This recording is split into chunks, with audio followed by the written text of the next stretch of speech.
The outdoors is not a hobby. It's not our passion. It is our way of life.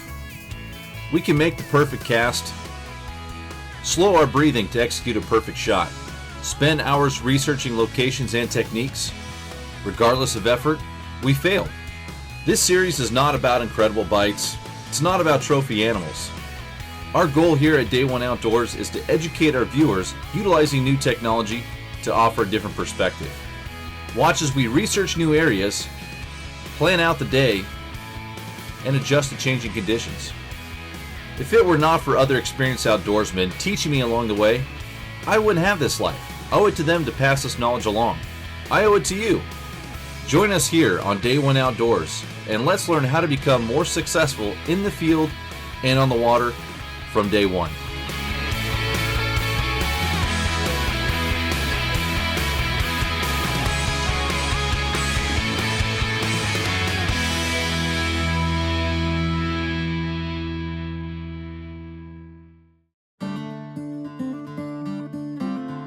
On today's episode of Day One Outdoors, we will be targeting elusive early spring Chinook in March on both the Columbia River and Willamette River.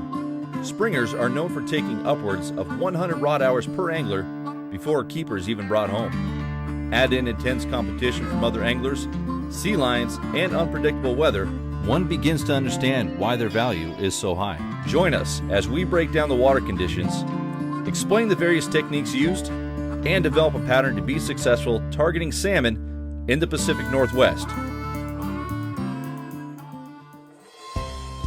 March 24th, early in the spring Chinook season for our Portland rivers. It has been a crazy weather week leading up to today. In the past 7 days, we have received several inches of rain with high winds. This has raised both the Columbia and Willamette rivers considerably, but you can't catch fish sitting at home.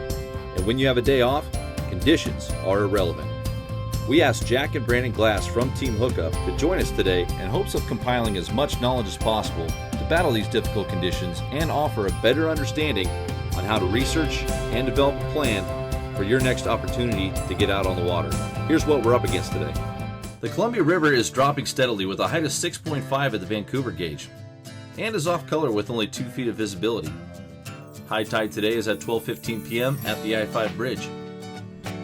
The Willamette is also on a steady drop with a height of 6.5 at the Portland gauge. Although rare, the Willamette has better clarity today compared to the Columbia with 3 to 4 feet of visibility. High tide is scheduled to be at 12:30 p.m. near the Morrison Bridge, right here in downtown Portland. Weather conditions could not be more ideal with temperatures reaching into the high 60s, light winds, and stable barometer. Knowing these factors, each of us made a plan for success. We are what we call the top of the channel, head of Salvia Island or Fred's Marina. Chance of us having our bait go in front of the fish that they can see our equipment is a lot better in here.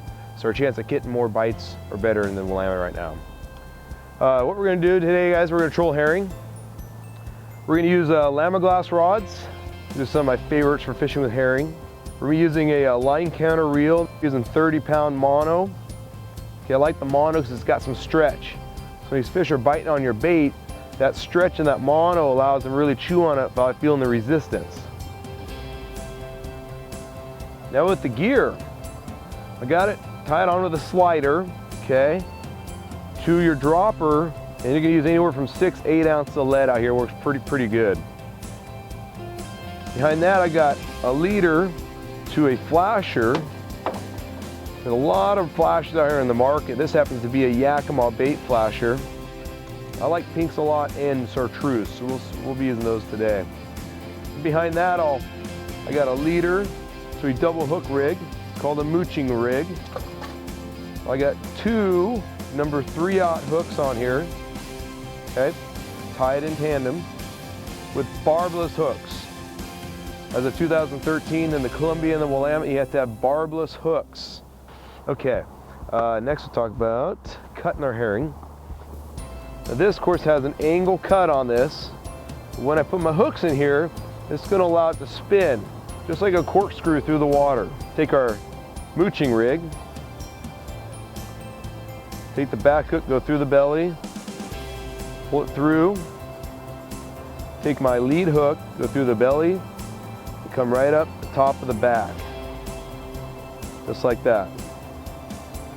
A lot of times I'll also go ahead and cut my tail off. The reason why I do that is that gives it less resistance so it spins faster. Jack left the boat ramp and headed downstream along the Washington shoreline to fish an area known as Davis Bar. This stretch is popular among local anglers, with most fish being found in 28 to 35 feet of water. Jack is trolling with the same setup as Brandon, but is trolling downstream with the current. He has opted to try several different colors of flashers and a few rods with double flasher setups to get the attention of a springer in this dirty water. I began the day trolling a shallow 15-foot deep flat above the I-5 bridge in hopes of finding active, moving fish, utilizing a double flasher setup in the dirty water and a cut plug herring. We were privileged to have Gary Loomis on our boat to discuss conservation issues important to us here in the Pacific Northwest. During our in-depth conversations, the topic of salmon behavior in cold water came up. When the river is cold in the early season, keep this in mind. So out here on the Columbia River, there's a lot of sand on the bottom, and with the current in sand, what it does is it creates all these humps. So it'll drop off right behind it and start to raise up, and then it'll drop off again. And these salmon, a lot of times, considering that the water temp is only 43 degrees, you will find these fish sitting right behind these sand humps. And a great way to target those fish is to drag your lines, let the leads bounce on the bottom all the way up that hump. As soon as you hit that drop off, throw your motor into neutral, let the gear drop down in behind it, and you'll find these fish back there. And if you mark one behind one of those humps and you fish it properly, your gear drops in behind it, you should be able to get them to bite.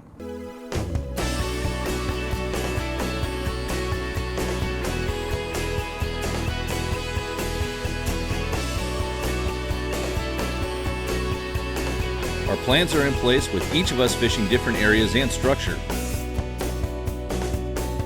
Jack is on the Washington shoreline in deeper water. I'm targeting fish up shallow, and Brandon has traveled all the way to the head of the Multnomah Channel to fish cleaner water. We each have confidence in our own strategy, but which one will produce?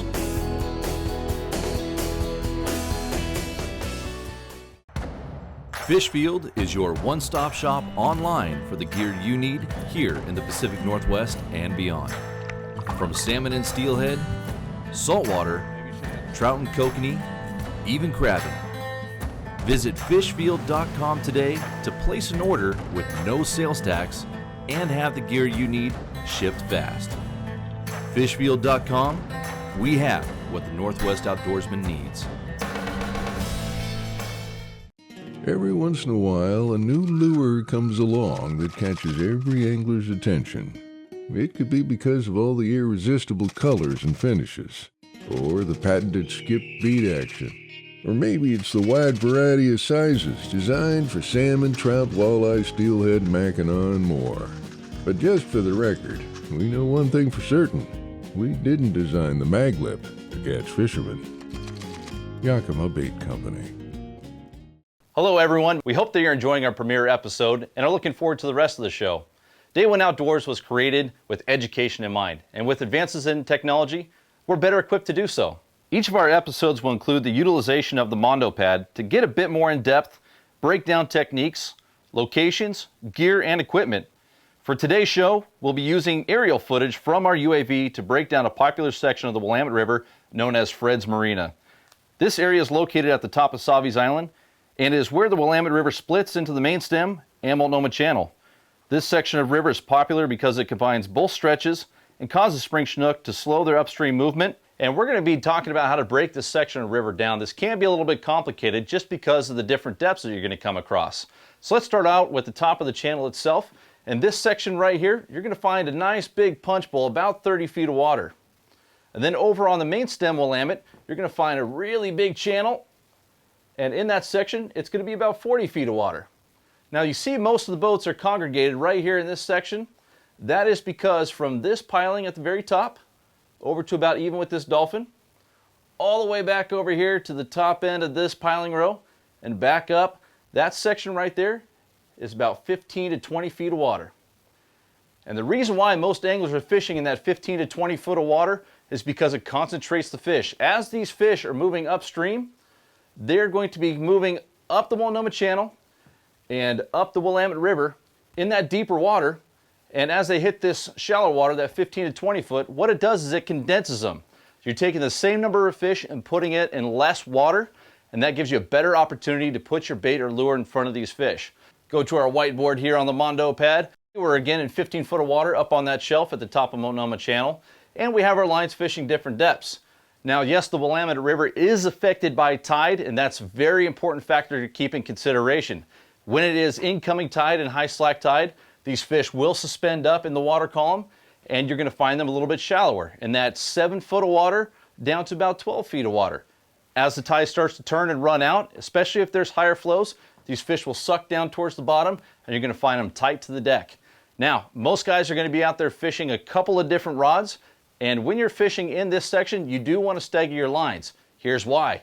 These fish, as they're coming up out of that deep water, they're going to hit this shallow flat and trying to cover it pretty quick, which does make them aggressive, but it can spread them out throughout the water column. So as you're fishing a couple of lines out of your boat with you and your buddies, you want to fish one that's close to the bottom and one that's suspended up a bit.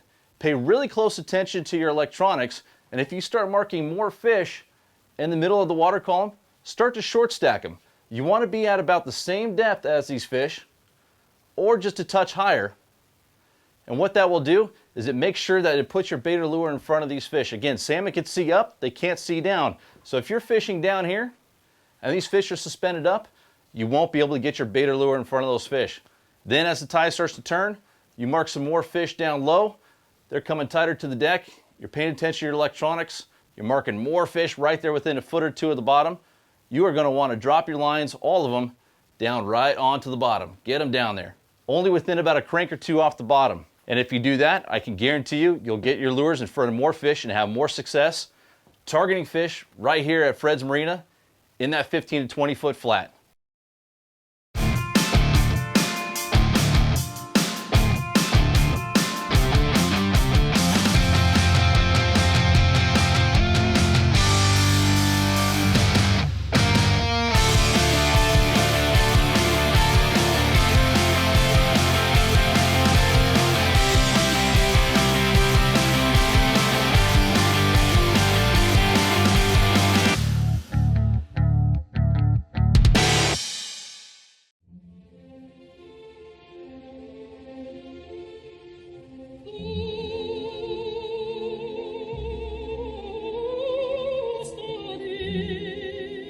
Salmon swim up to 3,000 miles to return to their exact place of birth to reproduce.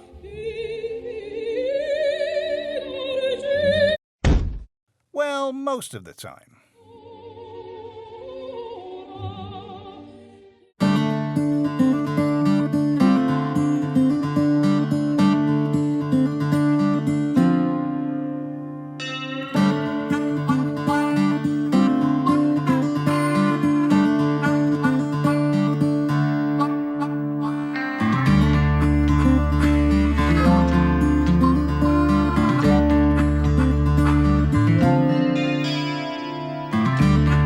It's been a slow morning, yet we're only an hour into the day.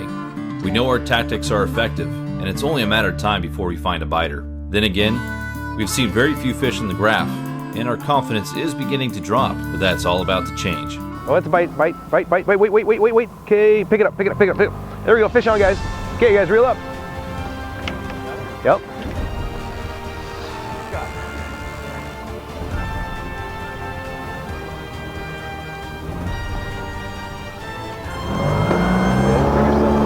Side of the boat. If you need to, Greg, crank down the drag a little bit.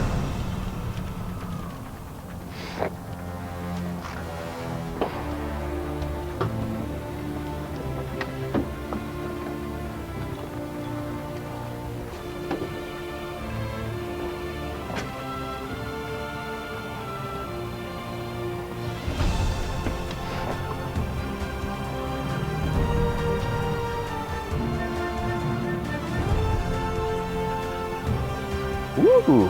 Nice little fighter there. Good.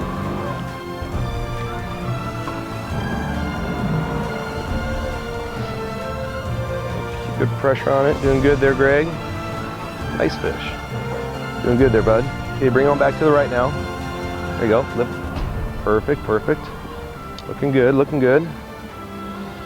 Oop, nope. Keep the rod down. There you go, bud.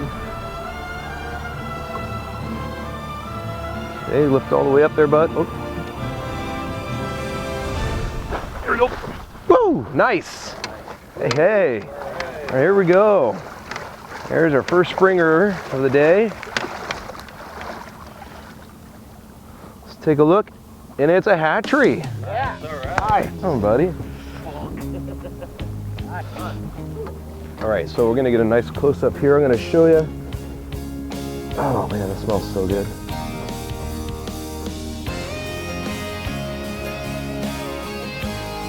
See, the hook's right here. It's inside out. Boom, like that. Now, this is a nice spring Chinook here. We can keep this fish because there's a missing fin right here. You can see where it's healed over. When it's a native fish born on its own river, it'll have a fin about as big as my thumb. At the hatchery, they cut it off. So that lets us know that we can keep it. So really nice, about 16, 17 pound, nice springer.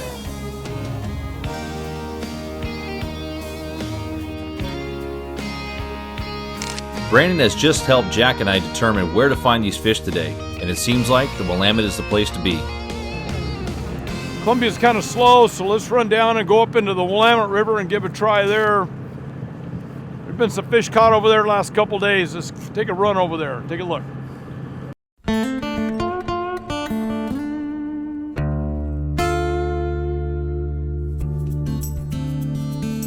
So we're coming up on the head of Multnomah Channel right now, and as you can see, there's at least 30-40 boats in this area.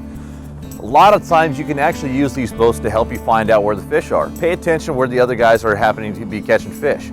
If you're able to see a few fish get caught, pay attention to the depth area that they're at and about how much line they're putting out. What I like to do coming up on a lot of boats like this is not try and troll right through the middle. I'll actually go around the outside. They're already fishing that water, and I'm going to be able to tell exactly where those fish are and if there are any fish in that area. There's plenty of lines there already. I have no reason to be there. So I'm going to take it out wide, fish that deeper water, and then work my way in there and see if I can mark some fish. If nothing happens, we're moving on. We each chose a different structure at the beginning of the day, and Brandon has found success first. When putting a pattern together, always start with location. This is especially true when surrounded by competitors. Well, that's good there, Greg. Looks good there, Kent.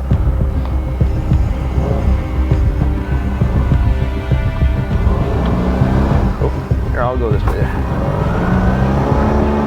What's he gonna do?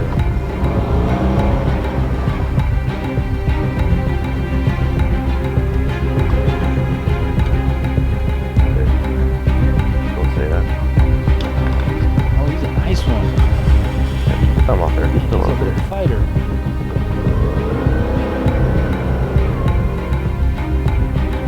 Yeah, I will.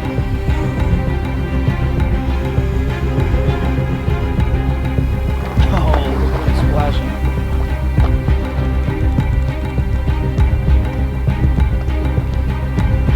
Little fighter.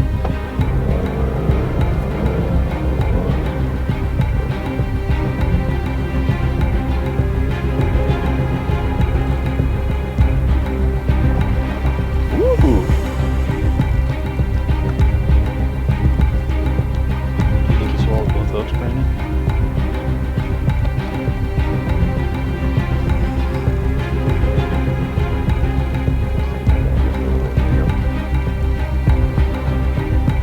All the way to the water, all the way to the water. Lift straight up.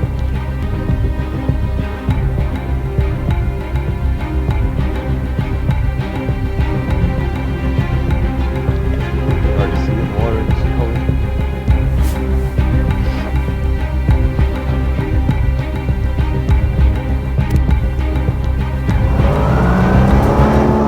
What's he gonna do there?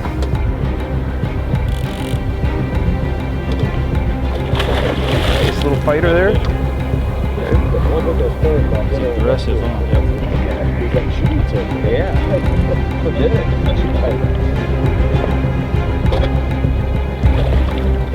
Oh man.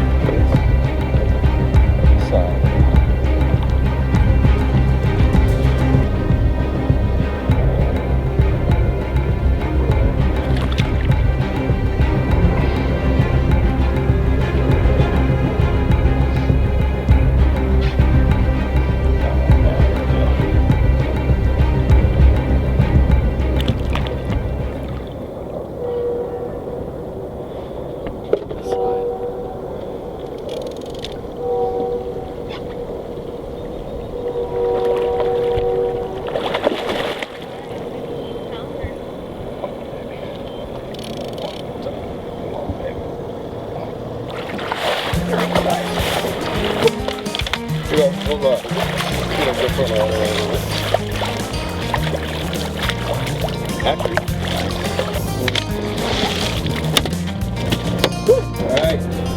Ready? Good fish. Whoa, beauty. Oh, nice. Another real nice springer there, guys. A little dark. Yeah, a little, not bright A little enough. dark. Beautiful fish. Friend, come grab it right here. Show this side of the fish. There you go. Oh,